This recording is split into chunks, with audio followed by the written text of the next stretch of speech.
The dust-covered streets of Tombstone, Arizona blazed under the merciless August sun of 1886, as Sheriff Wade Mitchell dragged a young Apache woman from the general store, where she'd been attempting to purchase medicine for her sick child. The arrest drew a crowd of onlookers who watched with a mixture of curiosity and approval as the lawmen roughly shackled the woman's hands behind her back, ignoring her desperate pleas in broken English about her baby's fever. "Please, Sheriff," the woman said, her voice barely above a whisper as she struggled against the iron restraints. "My son, he is very sick. I only came to buy medicine. I have money, silver coins. I am not stealing." "Ayana," Sheriff Mitchell said, using the Apache name he'd learned from informants. "You know damn well that Apaches aren't allowed in Tombstone without military escort. The territorial law is clear, and I'm sworn to enforce it." The woman, whose American name was Sarah Crowfeather, had risked everything to make the dangerous journey from the San Carlos reservation to Tombstone because her 8-year-old son was dying from a fever that the reservation's limited medical supplies couldn't treat. Dr. Morrison at San Carlos had told her that the boy needed quinine, which was available at Henderson's general store in Tombstone. But the 20-mile journey had required her to leave reservation boundaries without official permission.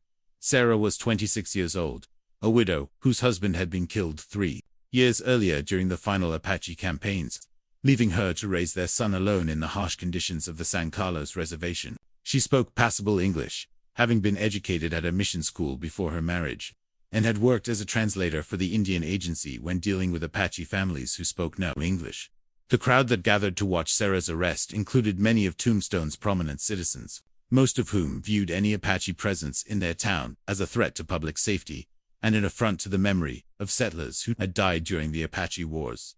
The recent conclusion of Geronimo's surrender had done little to ease the deep-seated hatred and fear that characterized relations between the Apache people and the white population of southern Arizona. "Sheriff," called out banker William Harrison from the crowd, "make sure you search her thoroughly. These Apaches are known for hiding weapons, and we don't need any surprises in our jail."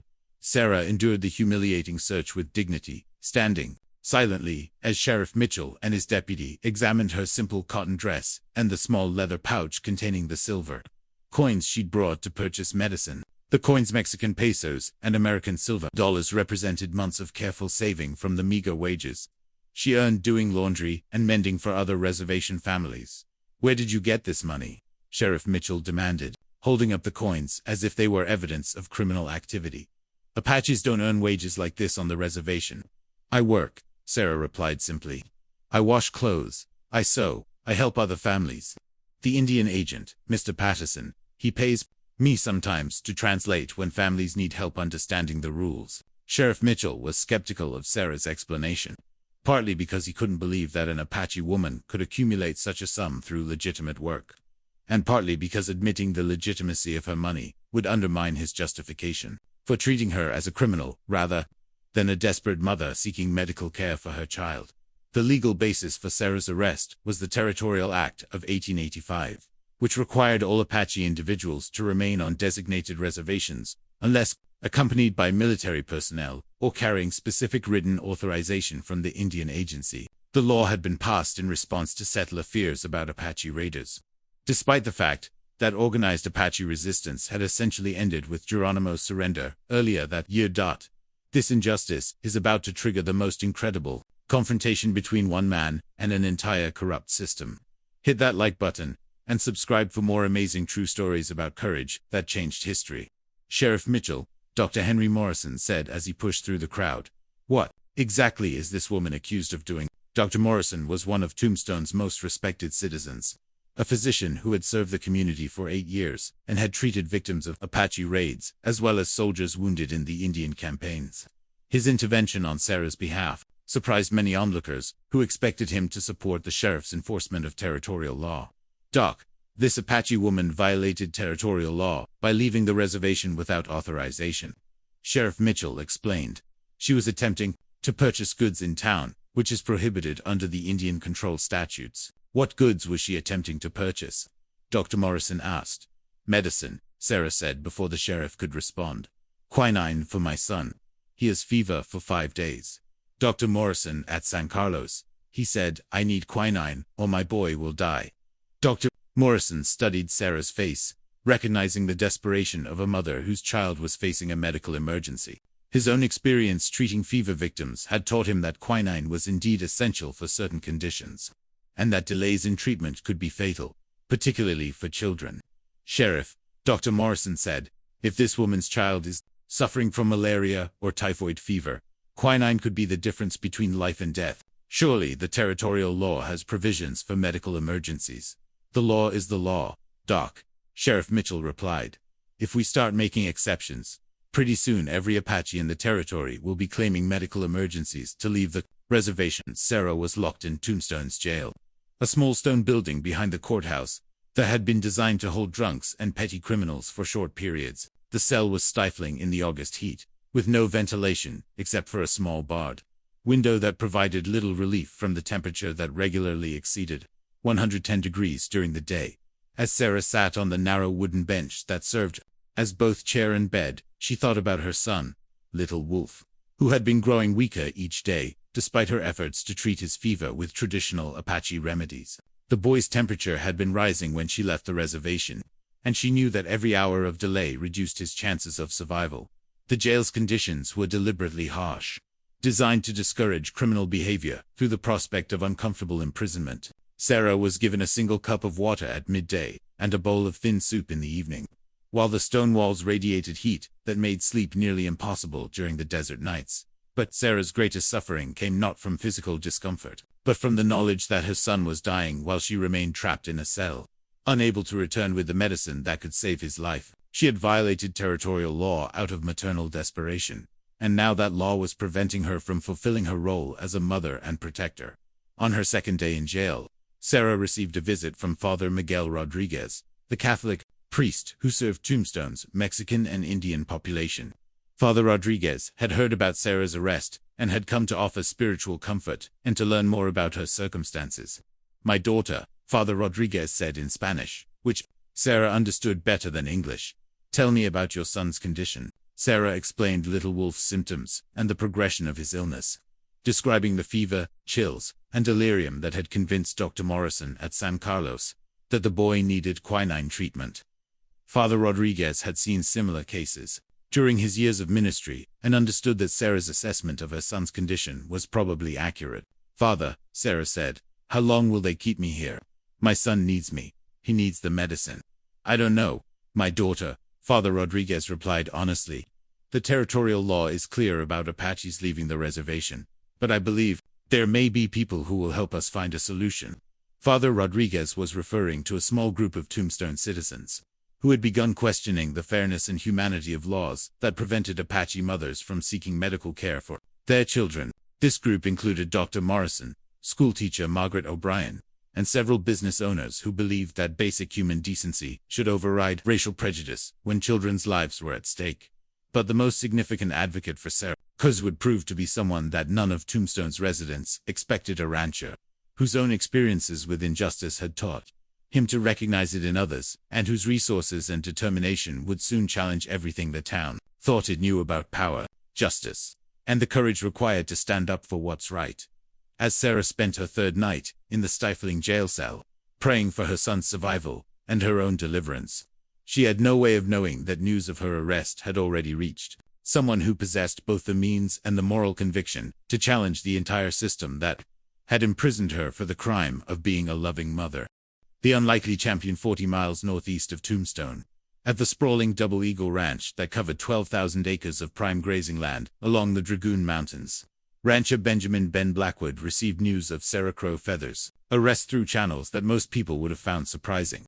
The information came not from the usual gossip networks that connected ranchers and townspeople, but from a carefully maintained intelligence system that Ben had developed during his years as a Union cavalry officer and expanded during his subsequent career as a civil rights attorney before becoming a rancher. Ben Blackwood was not the typical Arizona cattleman that his neighbors assumed him to be. At 43, he had already lived several distinct lives, first as a Harvard-educated lawyer from Boston, then as a cavalry officer who had served with distinction during the Civil War, and finally as a civil rights attorney who had spent a decade defending the rights of freed slaves and other minority groups before moving west to Arizona. In 1882, Ben's decision to become a rancher had been motivated partly by a desire to escape the political battles that had consumed his legal career, and partly by a belief that the American West represented an opportunity to build a more just society than the one he'd left behind in the East. But his legal training and his commitment to justice had followed him to Arizona, creating a reputation as someone who could be counted on to help people who had nowhere else to turn.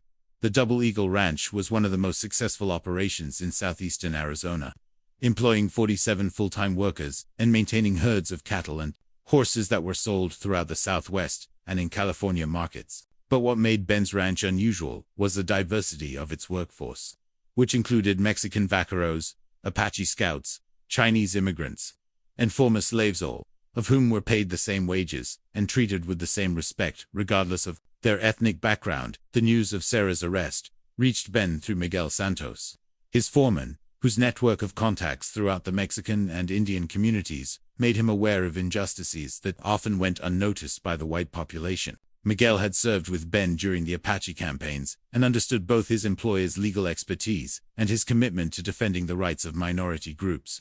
"Patron," Miguel said as he found Ben reviewing cattle inventory in the ranch office, "there is something you need to know about what is happening in Tombstone." Miguel explained Sarah's situation in detail, describing her son's illness, her desperate attempt to purchase medicine, and her arrest for violating territorial law. He also provided background information about Sarah herself, including her status as a widow, her work as a translator, and her reputation as a devoted mother who had never been involved in any criminal activity. "Miguel," Ben said after hearing the full account, "how reliable is this information?" "Very reliable, patron. My cousin works at Henderson's General Store and witnessed the arrest. Father Rodriguez has visited the woman in jail and confirms that she was trying to buy quinine for a sick child." Ben felt the familiar surge of anger that he'd experienced throughout his legal career when confronted with cases where the law was being used to perpetuate injustice rather than protect the innocent. Sarah's arrest represented exactly the kind of institutional prejudice that had motivated his work as a civil rights attorney. And her situation, as a mother desperate to save her child, appealed to his deepest instincts about human decency. "Miguel, what do we know about the sheriff who made this arrest?" "Sheriff Wade Mitchell is known for his hatred of Apaches," Miguel replied. "He lost a brother during the Apache Wars and has made it clear that he considers all Apaches to be potential enemies. He enforces the reservation laws more strictly than most sheriffs, and he has the support of Tombstone's business community." Ben understood that challenging Sheriff Mitchell would require more than legal arguments. It would require a demonstration of power that could override local prejudices and force compliance with basic standards of human decency. But Ben also knew that he possessed resources and connections that could make such a demonstration possible. "Miguel, I want you to send riders to contact everyone on our list," Ben said, referring to a network of allies that he had cultivated during his years in Arizona. "Tell them that we have a situation that requires immediate attention, and that I'm calling in every favor they owe me." The list that Miguel referenced included some of the most powerful and influential men in the Arizona Territory: judges, military officers, newspaper editors, and politicians who had benefited from Ben's legal assistance or business relationships over the years. Many of these men disagreed with Ben's views on racial equality, but they respected his intelligence, his integrity, and his ability to accomplish difficult objectives. Ben also began preparing the legal strategy that would be necessary to challenge Sarah's imprisonment. His review of territorial law revealed that while Apaches were indeed required to remain on reservations without authorization, there were provisions for medical emergencies that Sheriff Mitchell had apparently chosen to ignore. But Ben knew that legal arguments alone would not be sufficient to overcome the prejudice and fear that had motivated Sarah's arrest. He would need to demonstrate that challenging his authority would carry consequences that Sheriff Mitchell and Tombstone's power structure were not prepared to face. You won't believe the incredible network Ben is about to mobilize. Hit that subscribe button, because this confrontation is about to become legendary. Over the next 2 days, Ben's messengers returned with responses from his network of contacts, and the replies exceeded even Ben's optimistic expectations. Federal Judge Harrison Campbell promised to review the case personally if Ben could provide proper documentation. Colonel James Morrison, at Fort Huachuca, indicated that he would be willing to provide military escort for the medical mission if proper procedures were followed. Arizona Territory Governor Conrad Zulick's office sent word that the governor was interested in reviewing territorial policies regarding medical emergencies on reservations. Most significantly, Ben received support from an unexpected source, Nelson Miles, the military commander who had overseen Geronimo's surrender, and who was increasingly concerned about the humanitarian conditions on Apache reservations. General Miles sent word that he viewed the prevention of medical care for Apache children as a violation of federal treaties, and was prepared to intervene if territorial authorities continued to obstruct legitimate humanitarian activities. But Ben's most powerful ally proved to be someone whose support he had not expected: railroad magnate E.P. Richardson, whose Southern Pacific lines depended on peaceful relations with all populations in the territories they served. Richardson had business interests that could be affected by Indian unrest, and he viewed the mistreatment of Apache families as a potential threat to the stability that his railroads required. Ben Richardson wrote in a telegram, "Your request for support has my complete endorsement. The treatment you describe is not only morally wrong, but also politically dangerous. You have my authorization to use my name and resources as you see fit." As Ben finalized his preparations for the confrontation with Sheriff Mitchell and Tombstone's power structure, he understood that he was not just fighting for one Apache woman's freedom. He was challenging an entire system of racial oppression that had characterized the American West's treatment of indigenous peoples.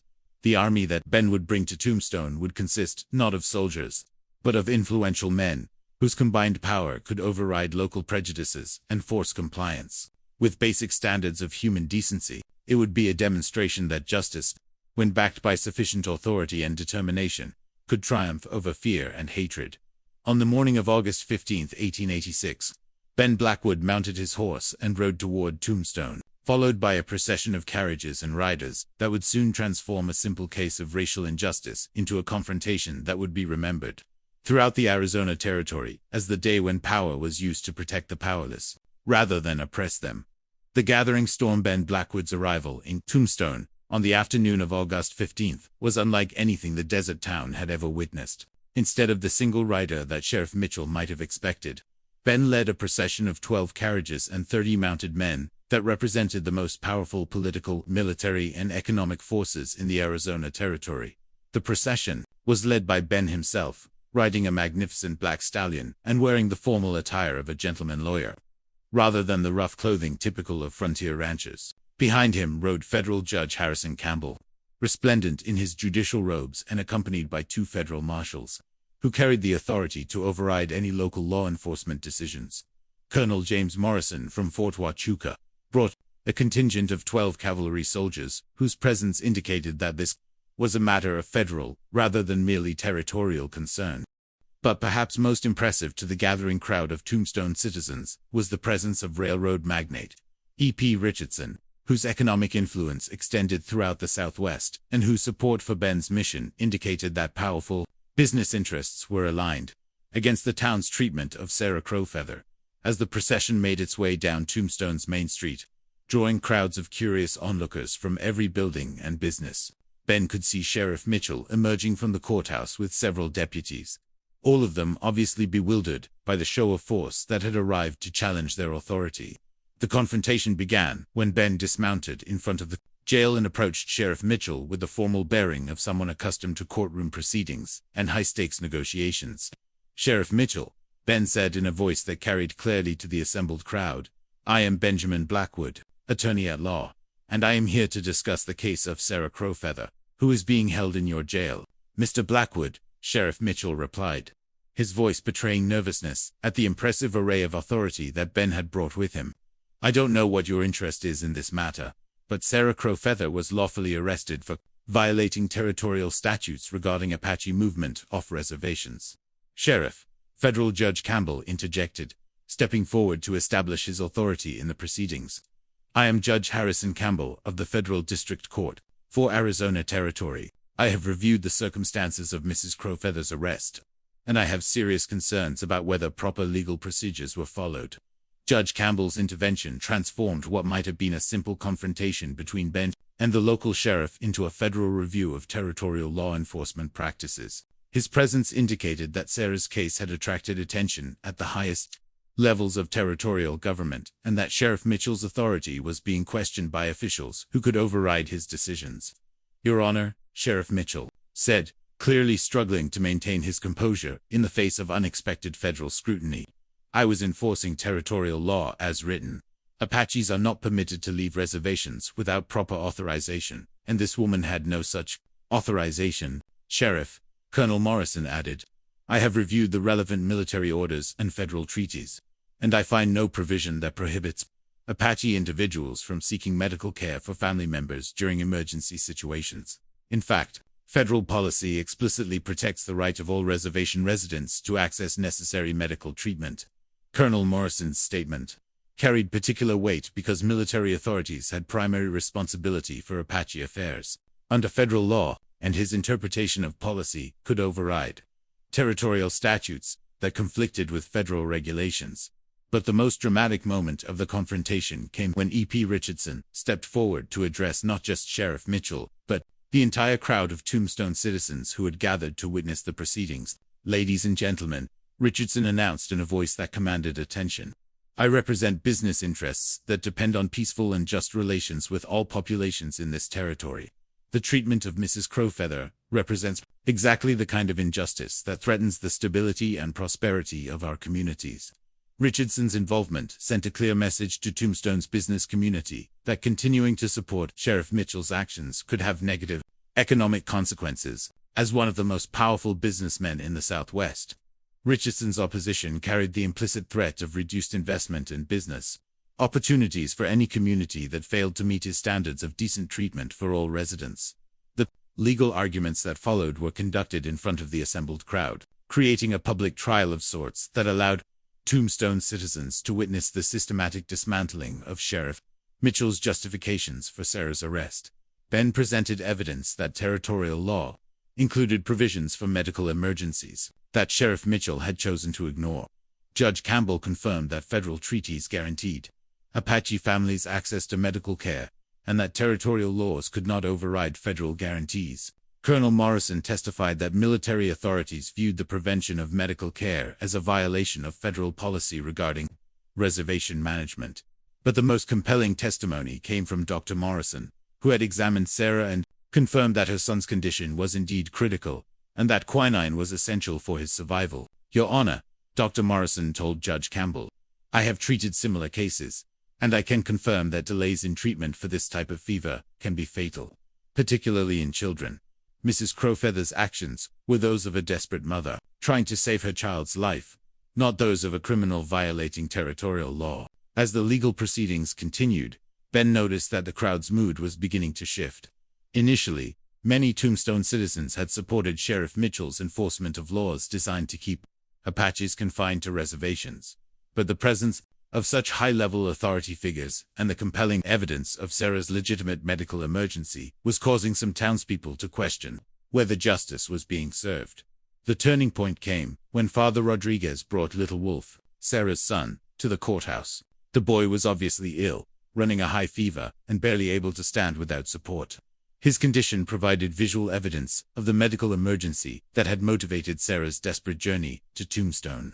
Ladies and gentlemen, Ben said, addressing the crowd as Little Wolf leaned weakly against Father Rodriguez. This is what we are discussing, not abstract legal principles, but a mother's love for her dying child. The question before us is whether the laws of Arizona Territory serve justice, or whether they perpetuate cruelty in the name of racial prejudice. Judge Campbell's ruling, delivered after 2 hours of testimony and legal argument, established precedents that would influence territorial policy for years to come. After reviewing all evidence and testimony, Judge Campbell announced, I find that Mrs. Sarah Crowfeather's arrest was not justified under territorial law properly interpreted. In light of federal treaties and humanitarian principles, she is hereby released immediately, and I am ordering that she be provided with the medical supplies necessary to treat her son's condition. The crowd's reaction was mixed, with some citizens applauding the judge's decision, while others grumbled about federal interference in local affairs. But the presence of military authority and powerful business interests made it clear that opposition to the ruling would carry consequences that few were prepared to face. As Sarah was released from jail and reunited with her son, Ben realized that their victory represented more than just one woman's freedom.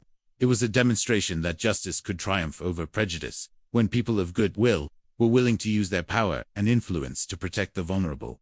But the most important outcome of the confrontation would be the relationship that developed between Ben and Sarah, as their shared commitment to justice and their mutual respect would grow into something that would challenge both of them to reconsider their assumptions about love, family, and the possibility of building bridges across the racial divides that had characterized the American West. Love across divides. The weeks following Sarah Feather's release from the Tombstone jail marked the beginning of a relationship between her and Ben Blackwood that would challenge both the social conventions of 1886 Arizona and their own preconceptions about the possibilities for love and partnership across racial and cultural boundaries. Ben's initial involvement in Sarah's case had been motivated by his commitment to justice and his outrage at the mistreatment of a mother desperate to save her child. But as he spent time helping Sarah navigate the aftermath of her arrest and ensuring that little Wolf received proper medical care, Ben found himself drawn to Sarah's intelligence, strength, and dignity in ways that surprised and complicated his understanding of their relationship. Sarah had never imagined that a white rancher would risk his reputation and resources to help an Apache woman, and Ben's willingness to challenge powerful people on her behalf had created a debt of gratitude that she didn't know how to repay. But more than gratitude, Sarah found herself admiring Ben's courage, his principles, and his genuine respect for her as a person, rather than simply as a cause to champion. The practical arrangements for Sarah and Little Wolf's care after her release created opportunities for Ben and Sarah to spend time together and discover their mutual respect and growing affection. Ben had offered them temporary housing at his ranch while Little Wolf recovered from his illness, partly because the boy needed continued medical supervision, and partly because Sarah's legal troubles had made her unwelcome at the San Carlos reservation. "Mr. Blackwood," Sarah said as they sat on the porch of the guest house at the Double Eagle Ranch, watching Little Wolf play with some of the ranch dogs, "I don't understand why you have done so much to help us. In my experience, white men help Apache people only when it serves their own interests." Sarah, Ben replied, using her American name at her request. "I've spent my career fighting injustice because I believe that a society's worth is measured by how it treats its most vulnerable members. Your case represented everything that's wrong with the way this territory treats Apache people. But it's more than that now, isn't it?" Sarah asked with the directness that Ben had come to appreciate about her character. Ben paused before answering, knowing that his response would either advance or constrain the relationship that was developing between them. "Yes," he said finally, "it's more than that. I've come to care about you and Little Wolf as individuals, not just as symbols of injustice." Their conversation was interrupted by the arrival of Miguel Santos, who brought news that would test both Ben's commitment to Sarah and her trust in his protection.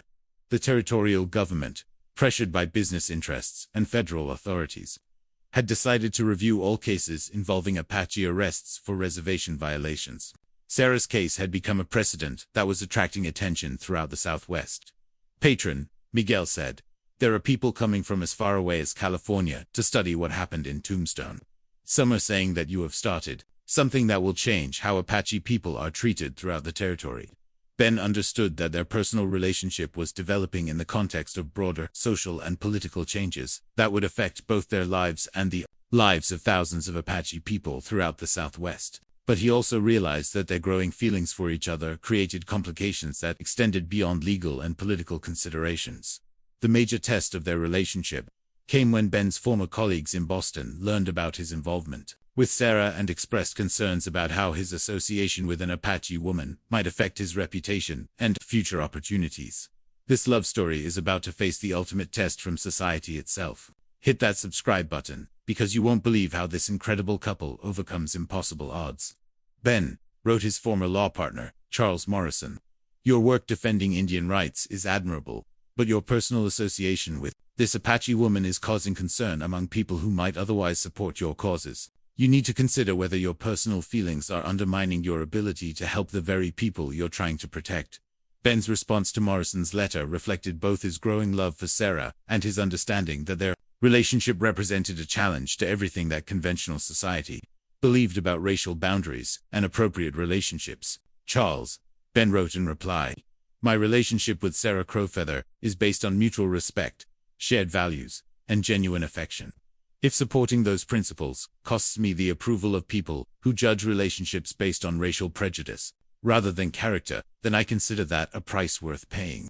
But Ben's most significant challenge came not from external criticism but from Sarah's own doubts about whether their relationship could survive the social pressures that interracial couples faced in the 1880s American West. "Ben," Sarah said during one of their evening conversations, "I've been thinking about what your friend wrote, and I'm afraid he might be right.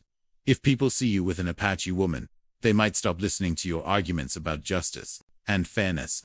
Sarah Ben replied, "If my credibility depends on hiding my feelings for you, then it's not worth preserving. Besides, our relationship could demonstrate that the racial barriers that people think are permanent can actually be overcome by people who are willing to see each other as individuals rather than representatives of ethnic groups."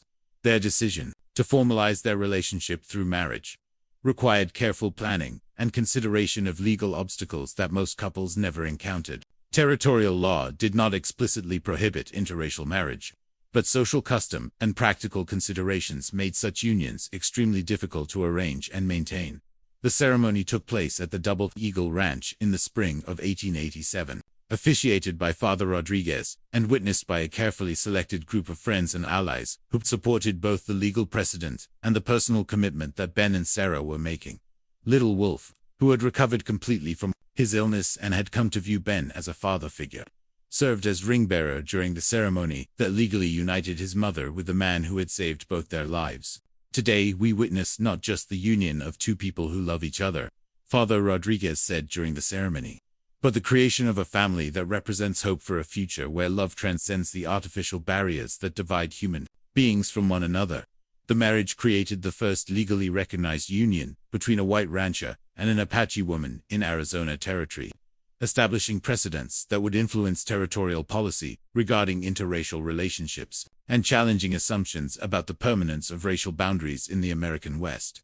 But for Ben and Sarah, the most important outcome of their marriage was the family they created together, a family that included Little Wolf, who legally became Ben's adopted son, and later to more children, whose mixed heritage would represent the future of a more inclusive and just American society. The Double Eagle Ranch became a model for racial integration and cooperation, employing workers from diverse backgrounds and demonstrating that economic success and social justice could be achieved simultaneously when people were willing to judge each other based on character rather than ethnicity. Sarah Ben said, one evening, as they watched their children playing in the ranch yard, "Do you ever regret the difficulties that our marriage has caused?" "Never," Sarah replied with the same certainty that had characterized her decision to risk everything to save Little Wolf's life. "Our love has created something beautiful and important, not just for us, but for everyone who believes that love can overcome fear and prejudice." Their marriage lasted 37 years, until Ben's death in 1924. And throughout those decades, they continued to advocate for Apache rights, racial equality, and the principles of justice that had brought them together. Their children and grandchildren would become leaders in the ongoing struggle for civil rights, carrying forward the legacy of love and courage that had overcome seemingly impossible obstacles. If this incredible story about love conquering prejudice and one man's courage to challenge an entire system moved your heart, smash that like button and subscribe for more amazing true stories about people who refuse to accept injustice. Share this video with someone who needs to be reminded that love knows no boundaries and that standing up for what's right is always worth the cost. Comment below and tell us about a time when someone stood up for you when you needed it most. Ring that notification bell so you never miss our latest inspiring stories. Remember, true courage isn't about being fearless. It's about doing what's right, even when the whole world is watching and judging. This remarkable story reminds us that justice is not a privilege to be granted by the powerful, but a right that must be defended by people willing to challenge systems of oppression, regardless of personal cost. Ben Blackwood's decision to use his resources and influence to protect Sarah Crow Feather proved that individual action, when supported by moral conviction and strategic alliances, can overcome institutional prejudice. The love story between Ben and Sarah demonstrates that the deepest and most meaningful relationships are often those that require us to transcend social boundaries and challenge conventional expectations. Their willingness to marry, despite the social obstacles they faced, sent a powerful message about the possibility of building bridges across racial and cultural divides. The transformation of the Double Eagle Ranch into a model of integration and cooperation proved that economic success and social justice are not competing goals, but complementary values that strengthen each other when pursued with wisdom and determination. Ben and Sarah's legacy continues to inspire people who believe that love, justice, and courage can create positive change, even in the face of seemingly insurmountable opposition. Their story also illustrates the power of strategic thinking and alliance building in the pursuit of social change. Ben's ability to mobilize powerful supporters for Sarah's cause demonstrates that effective advocacy requires not just moral conviction, but also practical understanding of how to leverage influence and authority to protect the vulnerable.